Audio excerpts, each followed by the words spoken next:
Good afternoon and welcome to the show. You asked for more cookery videos, so I am here and I have been in the kitchen cooking up a storm with cauliflower and broccoli. Yes, those wonderful, wonderful vegetables which are so good for us and we probably don't eat often enough. We're all used to, cauliflower cheese, broccoli cheese, steamed cauliflower, steamed broccoli, roasted cauliflower, roasted broccoli. Sometimes it's nice to try something just a little bit different, and I was thinking along those lines for today's show. So let's get into the recipe straight away without waffle. The first recipe I'm presenting to you is broccoli gratin. Now, a gratin is usually a vegetable dish with a really sort of baked texture, a little bit saucy but mainly baked in, with some kind of topping, very often breadcrumbs and cheese. So have a look at this one. It's a little bit different than that. We really enjoyed it, as you will see. Okay, we're in the kitchen and we're going to make that broccoli gratin. We need to make a sauce first of all. So I've got half a pint of milk. I'm going to be using a tablespoon of olive oil. I've got some flour. I've got some sea salt, which is a tomato flavoured sea salt. That's not necessary. You don't have to worry about that. It can be any sea salt. I've got some ground black pepper.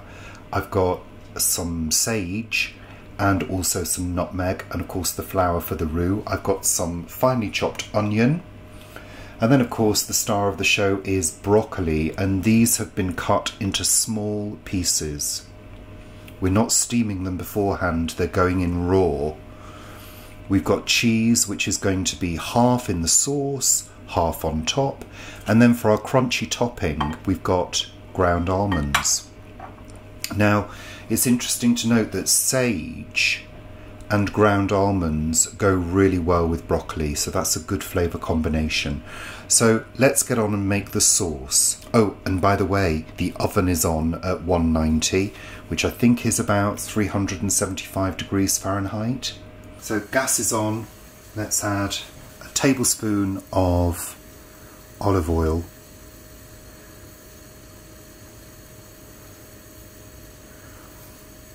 Heat that gently.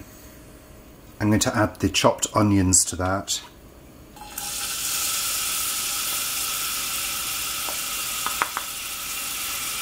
And let them saute until they're soft. Once the onions are soft, add your flour and your salt and spices and herbs. I'm using a whisk to incorporate them. And this is your roux. Let your flour cook in while stirring for about a minute. You don't need to change the heat. But it's essential that the flour cooks, because you don't want a floury taste to the sauce, and also you don't want it to catch.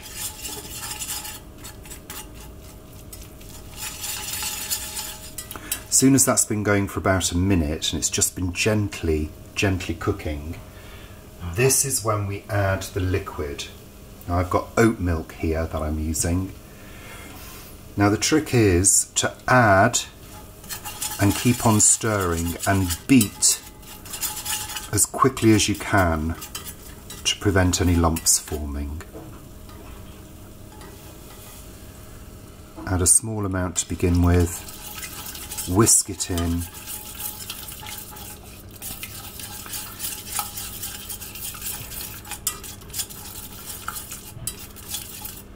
add a little bit more.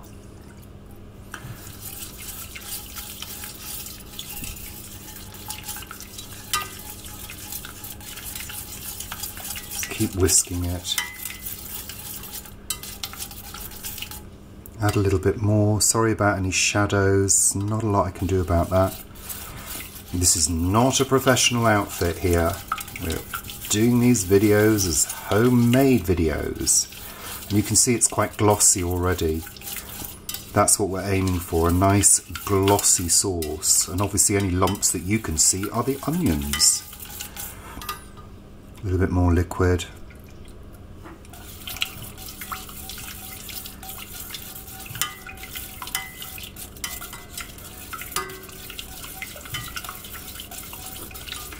You can safely incorporate the rest of the liquid now without any fear of it going lumpy. And what we're going to do is increase the heat just ever so slightly.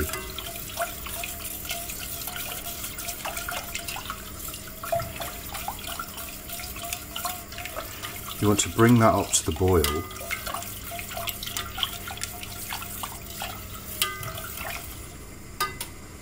When that comes to the boil, turn it down.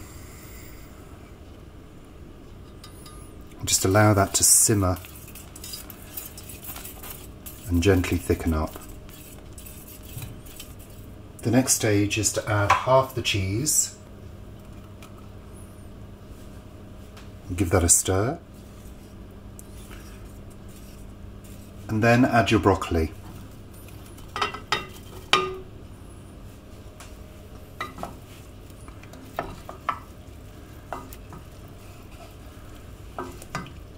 Turn the heat up and let that come to a simmer.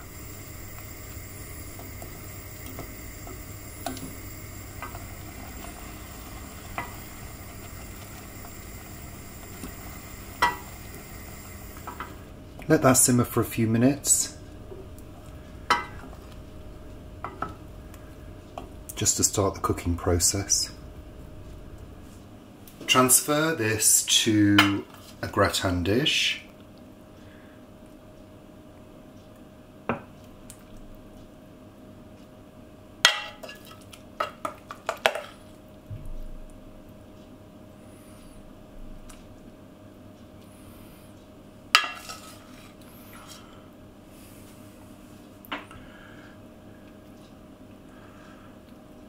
Top with the remaining cheddar.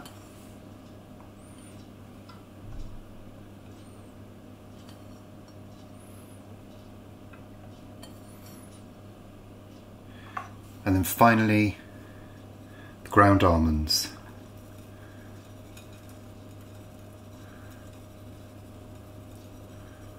Pop this into the oven and bake probably for about 20 minutes. I did actually cook it for a little bit longer than 20 minutes. I left it for half an hour, but here it is out of the oven, bubbling away. And it looks rather delicious. So of course this is going to form part of our dinner this evening. So there we have it, broccoli gratin.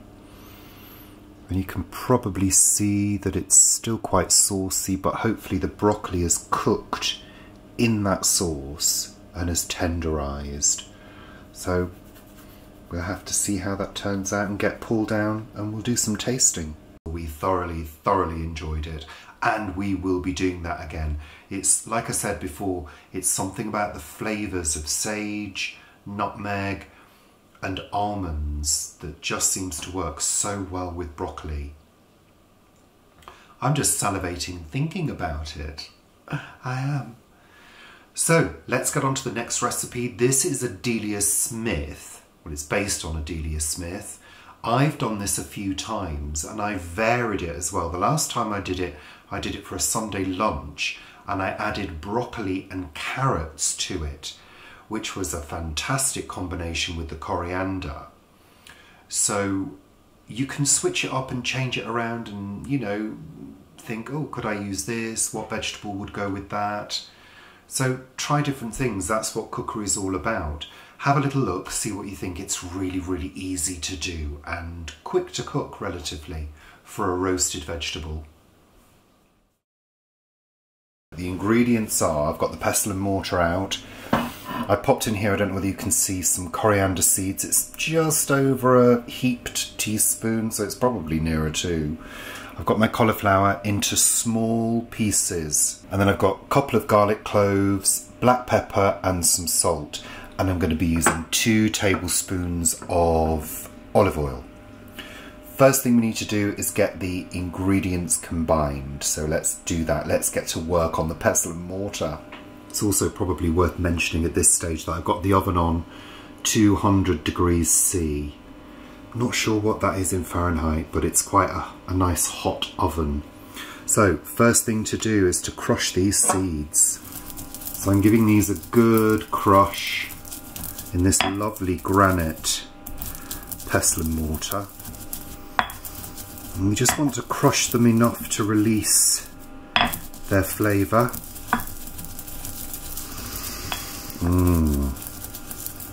I love the smell of coriander. It's almost floral to me. That's great. Add the garlic and the salt and pepper. Let's pop it in. Give those garlic cloves a crush.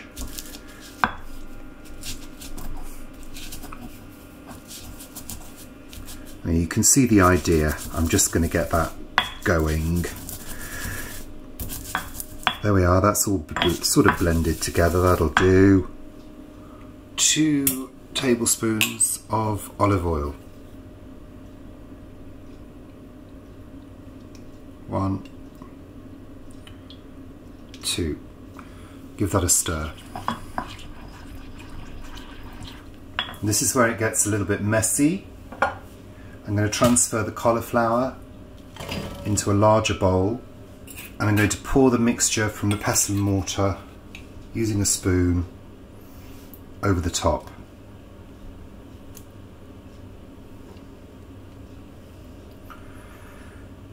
And the best thing to do at this stage is to go in with your hand and just make sure, obviously clean hands, just make sure that everything is coated on all sides of the cauliflower. They've all got a good coating of oil and coriander and garlic. Lovely. And what you can do, if you've got a little bit of time on your hands, you can let this marinate for a while. Transfer that to a baking sheet.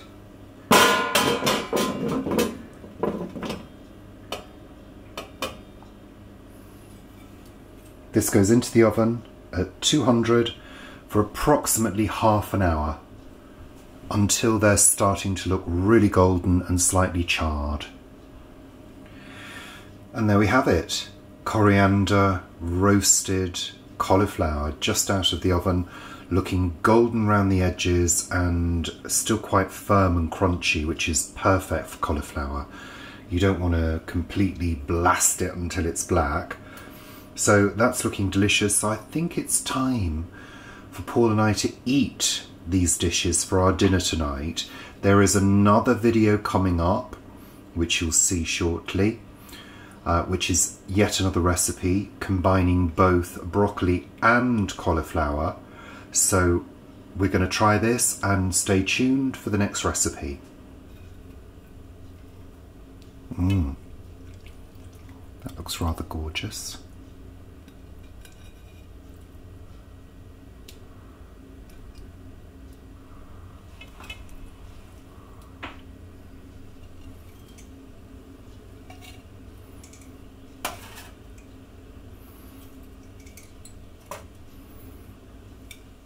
So it's time to try these dishes. Lovely dishes. So Paul, this is broccoli gratin, which is flavoured with sage, nutmeg and almonds on top. And then we've got roasted cauliflower and coriander. Let's try. We haven't had the cauliflower and coriander for years. The broccoli is really tender. It's really cooked in the sauce. Oh my God, that's gorgeous. Oh wow.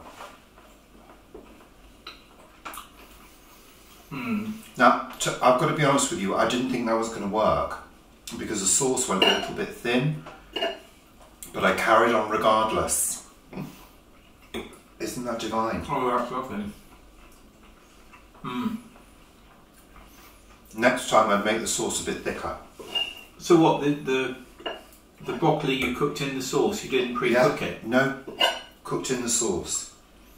Let's try the cauliflower. That cauliflower is divine. It's perfect. Perfect crispness.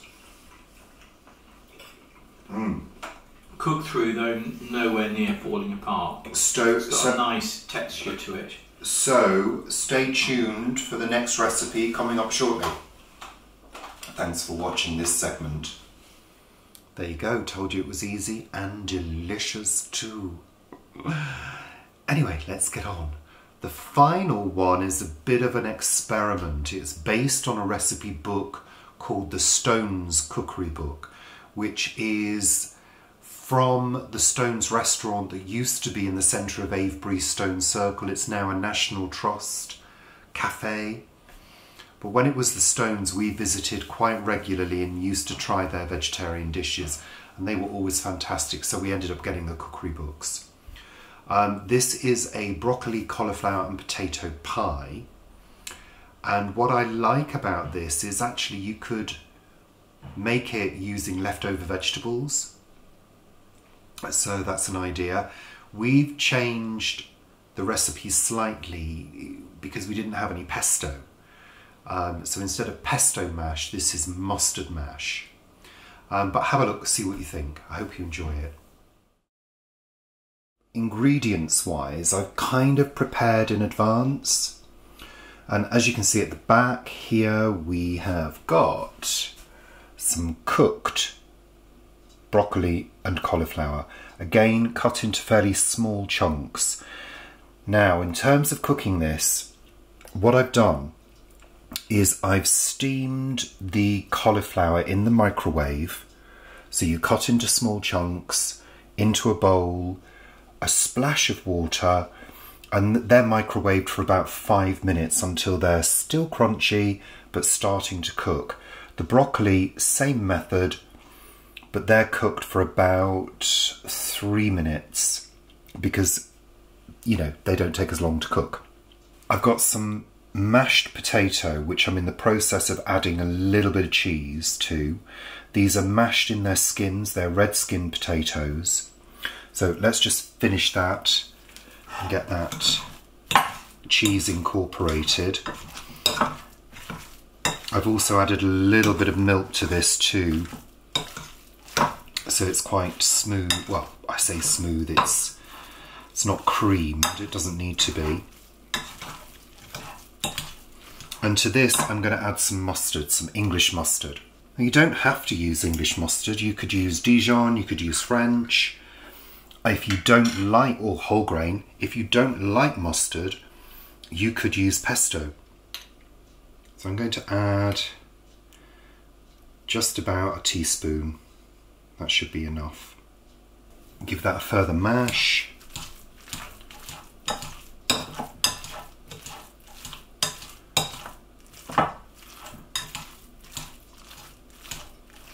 So that's prepared and ready, so we'll put that to one side. Ready for the build. Now, so we're going to be adding a few ingredients to the cauliflower and broccoli. So I've got nutmeg, black pepper and some tomato sea salt. And I'm also going to add 2 tablespoons of olive oil.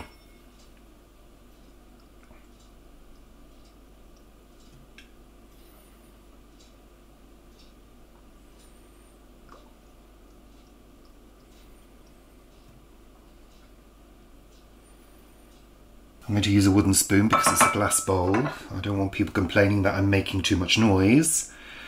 I'm just going to sprinkle half of these first.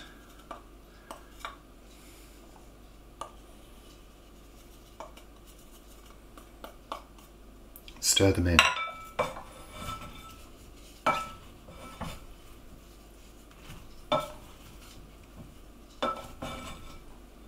It smells so good. It's so fresh and green, that broccoli. Beautiful. I put all the amounts in the description box, and this is enough to make 4 small pies. We're also going to be topping it with something, but I'm saving that as a secret. Sprinkle the last remaining bits and pieces on. Go. Give another stir. Oh. I think that's good. I think that's pretty much incorporated. Might be a couple of areas that will give an extra hit, but hey, that's fine. Absolutely fine. Okay, good. So we're ready to build. Okay, let's build them. So the process is fairly simple. On each of the bottom layers, you're going to add cauliflower and broccoli.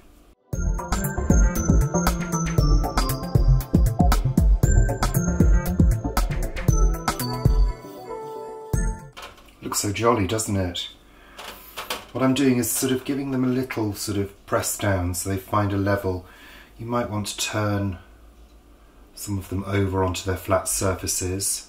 Hands are clean, obviously, to make them lie down a little bit better. So that's approximately sort of half of the mixture. Okay, then we do a layer of potato. If I'm layering potato on anything, I tend to use a spoon and a knife because I find that's the most helpful. So I'm going to divide this mixture in the bowl roughly into 4 and spoon over each one.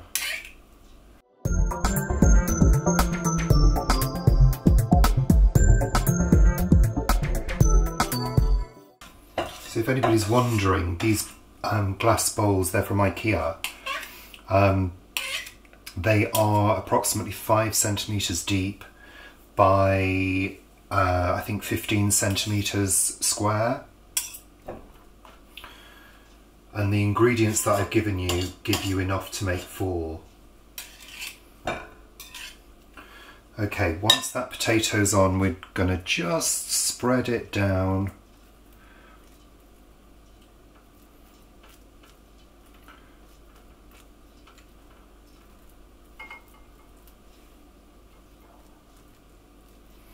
That will do. And then we finish off by adding the remainder of the cauliflower and broccoli. Sorry about the noise.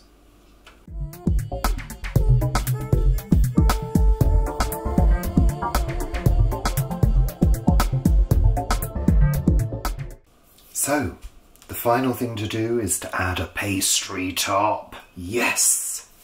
So I've just realised I've only got enough pastry to do 2 pies, which is fine because I'll just bake the other 2 without tops. So now I've got to try and get the pastry on. So it's 15 by 15. So if I do 16 by 16. Yeah, do it. Oh, it's fiddly. Oh, it's stretching.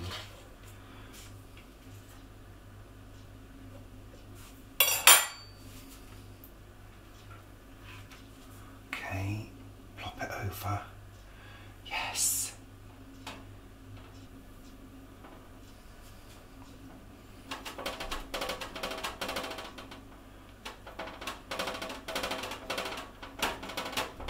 They're rustic. They're rustic.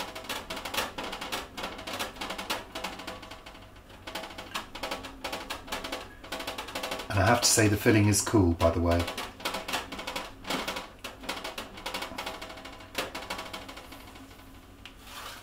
I think they'll be fine. Don't you?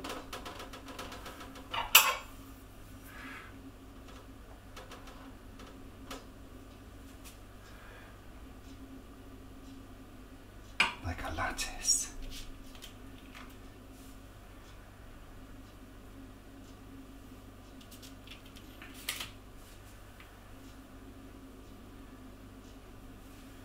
Yeah.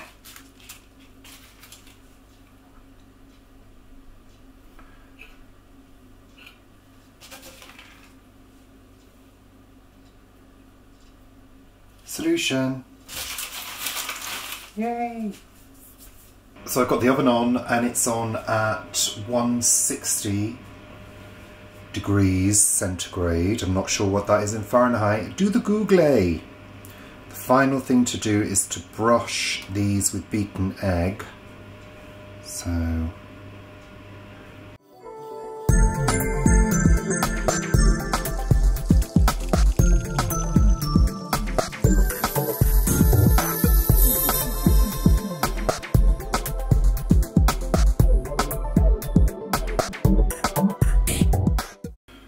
okay, so it's been half an hour and they're done, and I think they look rather gorgeous. Gorgeous. We're going to have these for our lunch. Pastry looks crisp. Let's check that. Yep. Pastry's crisp. So of course, with these kind of pies, the question is to tip out or to leave in and put onto a plate. Let's find out what Paul wants. So it's lunchtime and we're having the broccoli and cauliflower pies. They look lovely. They do. I hope the pastry's cooked.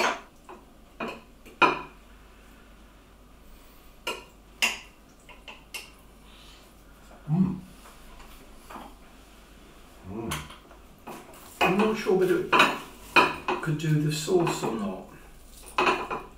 Well, they do recommend in the recipe book, which is Stones, I've adapted it slightly, they recommend a Stilton sauce, but no, I think it's quite nice. I think it's very nice. It's got a sort of nice warm flavour to it with the spices. It's not too strong. It's quite plain, but not, if you see what I mean. Yeah, I do. I think I would probably increase the amount of salt, and I would probably add more pepper. But it's definitely one to do again.